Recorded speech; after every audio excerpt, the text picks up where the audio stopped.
Hello everyone.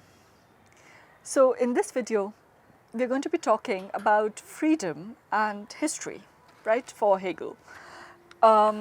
So before we go there, actually, I wanted to mention something I've given you a text about this as well, but something that had a huge effect on the understanding of Hegel in the 20th and 21st century, which is Kojève's reading of the master and slave dialectic as being central to Hegel's philosophy. Now, freedom, in fact, the concept of freedom is central to Hegel's philosophy, but what is it about the master and slave dialectic that really sort of brings it there? So what is the master and slave dialectic? So we talked in the last video about dialectic and contradiction and movement forward via contradiction. Now, we were looking also at this alien baby, this consciousness that finds itself in this world and tries to understand the world and to grasp the world and the movement of the world. Now, what happens with when this consciousness, this alien baby, encounters another consciousness, another alien baby? Now, in this case, you have these two consciousnesses encountering each other, and what starts getting enacted is this drama of history, as Hegel calls it, which is the master and slave dialectic. A bit Hobbesian out here, but let's keep with it because it's anyway, you know, somewhat of a fiction. So now, when two consciousnesses sort of encounter each other, for their own self-consciousness to develop, what they need to do is to overcome the other, right? What is the other? The other is entirely other to me. Let's say I am one of the consciousnesses, right? And I want to incorporate the other into myself. So, but the other wants to do that as well. So there is a fight to death. It's a death match, in which we have a few results. One is both of us die over. Other is one of us dies. Now the other person then goes back to being a mere consciousness in this world. It's them against nature. They are encountering nature and eating nature, or you know, gobbling up nature and getting bigger and bigger understanding of the world around them, but it's limited, of course. Or one person yields to the other. Right? Now, if one person gives up to the other, then a connection will be formed between them, a connection of inequality, really, right? And in this connection, one person would be the master, the other would be the slave. Now, in this fiction, and remember this is a fiction, in this fiction, now what happens is that the master then has the world mediated via the slave, right? For themselves. So they don't want to work, of course, and so, I mean, who wants to work? The slave then is the one who is encountering nature, who is gaining greater understanding of nature, right, to provide for the master, and the master is encountering the world, you know, via the slave. Now the slave themselves are encountering the world, but not for themselves. They're doing it for the master, right? So they collect food, they make food, they learn new things, but it is for the master. And in this story, who is the more tragic of the two? So Hegel's answer would be that it is the master, because the master's progress stops right here, right? The master becomes entirely dependent on the slave, and the slave's, you know, what the slave is providing for the master, while the slave, in trying to gain greater understanding of the world, progresses dialectically into, you know, creating, you know, new products which they do not immediately use, right, which they provide to the master, but they also, their knowledge progresses, their idea progresses, and it leads to, you know, a developing consciousness of their self-determination, of their freedom, right? So with this beginning of this story, you know, of like this this progress till, I suppose they get to this point where they say we have nothing to lose but our chains, workers of the world unite. I don't know. But yeah, sorry, that was just a side. Marx, by the way. So now the question is, we are talking about this greater and greater freedom that the slave is trying to go towards.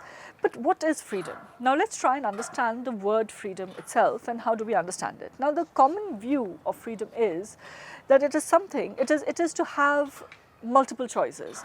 It is to have multiple possibilities open to us. It is to not have obstacles to our will, to our whim, to our willkür in reality, to do whatever one wants in whichever way one wants. So these are the different ideas that we have about freedom, right? Now, Hegel would see this as a very limited and in fact not quite correct understanding of freedom, because he would say that this is just talking about whims, really, whims. And in fact I had something out here where I mentioned it. Yeah, it sort of gives us this limited standpoint, really, of a limited individualistic standpoint, which forgets that we are interconnected beings, right? Forgets that the context is larger, the vision is greater, and so it actually really fails to provide that exact freedom that it is talking about. So in that sense, the only one who is free in the master and slave dialectic would be the master, of course, but the slave would never get free, and the slave would only get free by becoming a master in that case, right? I've obviously not given you the whole story of the master and slave dialectic. The most important part of it actually is the intersubjective recognition, in which the slave recognizes the master, but the master doesn't recognize the slave. So that means that the master doesn't have anybody recognizing the master himself, right? But anyway, so the master is not free, is entirely dependent, and the slave is not free, but the slave can gain freedom, right?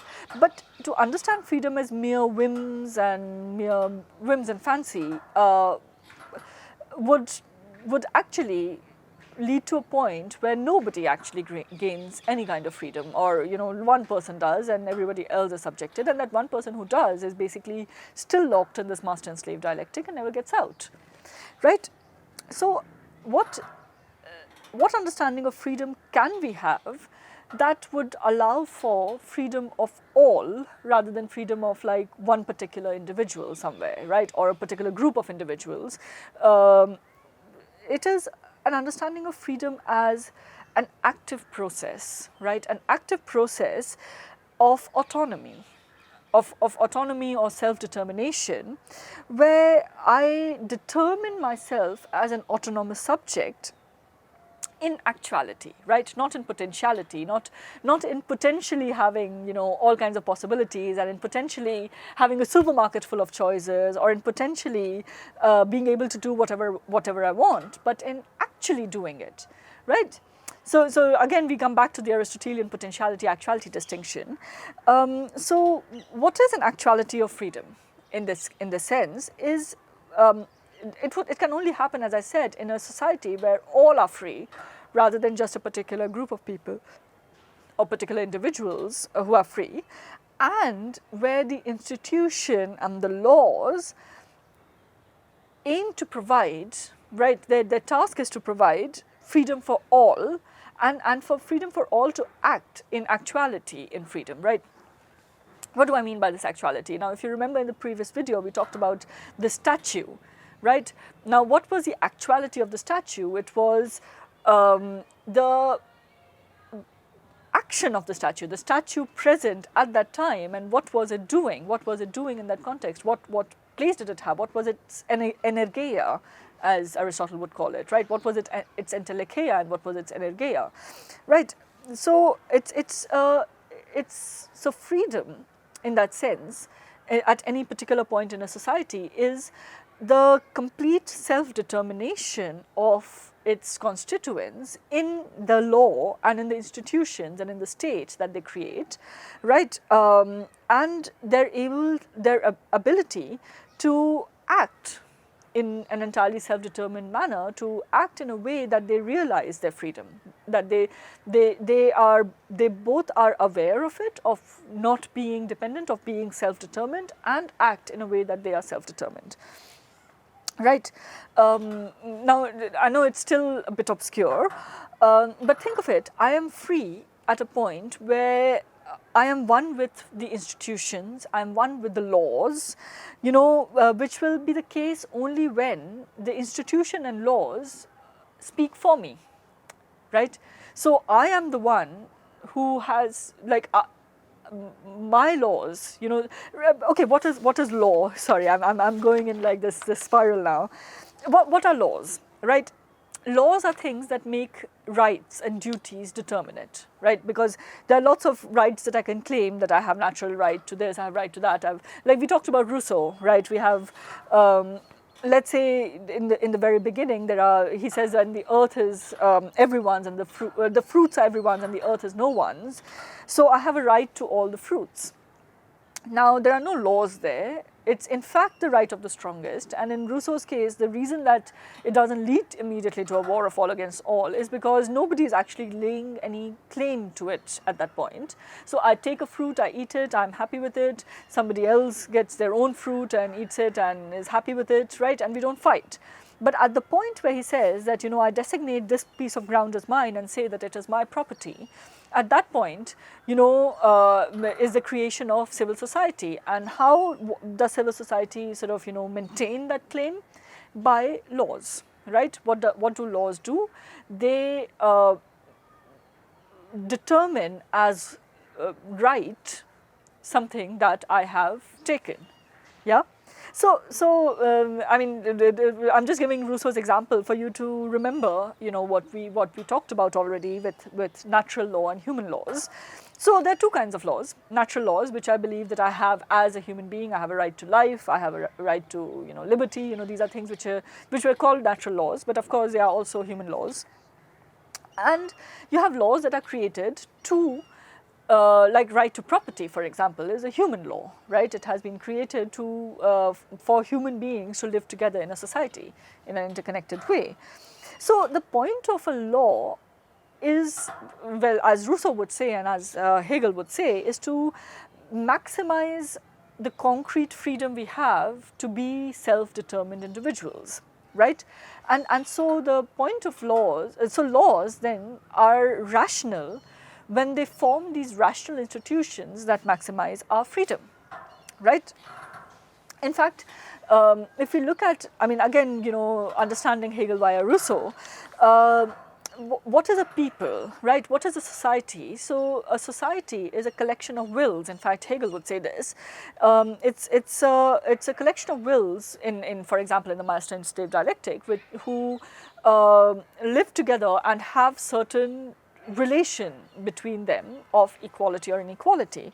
Now, a state is formed when you have a common will or a general will, as Rousseau would call it, which aims at the good of all, right? And thus forms the laws which aim at maximizing everyone's freedom as much as possible without breaking the compact which allows for the wills to be connected with each other, right? So this connection, when it is governed not by an individual's whims, an individual's fancy, you know, it is not governed by a particular will, but when it is governed by a general will, but when it is governed by each individual realizing their full freedom as determinate part of that compact, that's when the state will be